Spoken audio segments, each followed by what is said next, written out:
is I, Jonald Reagan, the uncommon voice for the common man, coming to you today live from Shadyside, Ohio, where today is Martin Luther King Day. I have a dream that one day in Tucson, Arizona, and Pima County, that a man will be judged not by the color of his skin, but by the content of his character. That is, of course, unless you have white skin coloring, in which case you have a very serious problem.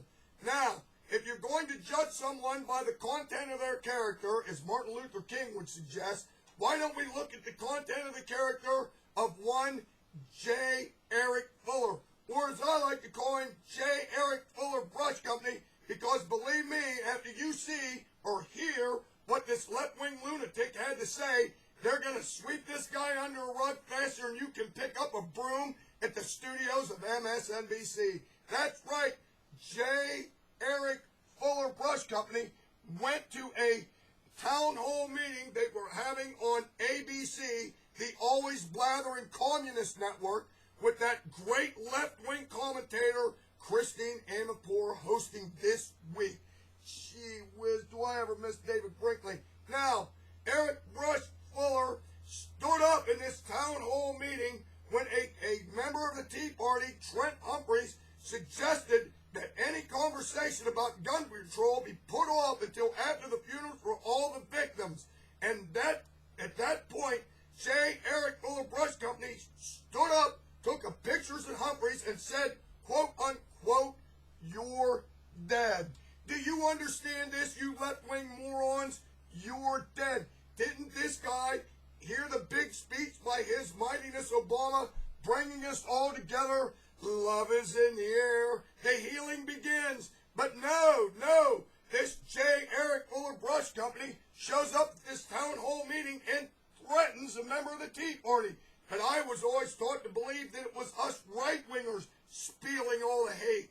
Is that the way it works? Now, you understand, of course, why this is going to go on. But listen to what other things this J. Eric Fuller Brush Company had to say. Quote, "It looks like Palin, Beck, Sharon Angle, and the rest, meaning me, got their first target."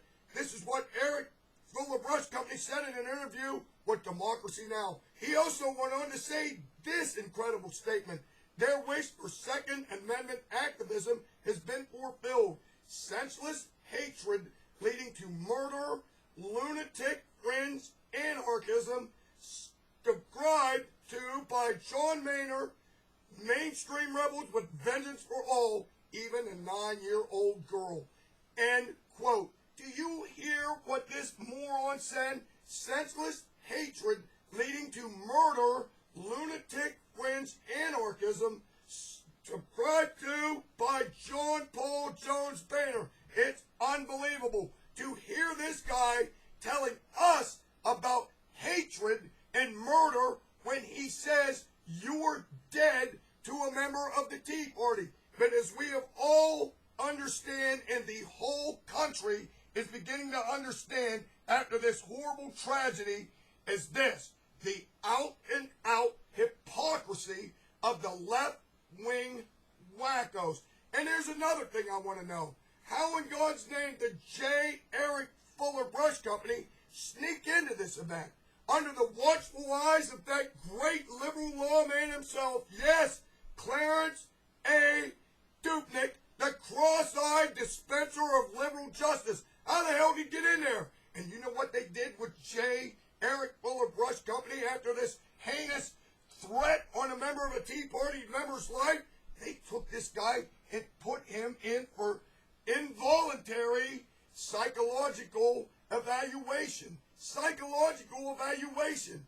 How long do you think it's going to be before Clarence A., the cross-eyed liberal lawman Dupnick, steps in and gives him, or either just takes back, his get-out-of-jail-free card? I guarantee you this guy will be set loose in a matter of days. This whole thing will be forgotten with.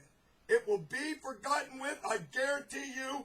Clarence A., the cross-eyed liberal lawman Dupnick, will take back his get-out-of-jail-free card that I say he's handing out to all the damn illegals in Pima County. You can take that to the bank. Until next time, This is your favorite right-wing radical, the Mecca of conservative values. Get it? Clarence A. Dupnick, Mecca. An appropriate choice of terms if I ever heard one. Your favorite Islamo homophobiac says this right now. When news like this breaks out, my tirades break in. Over and out.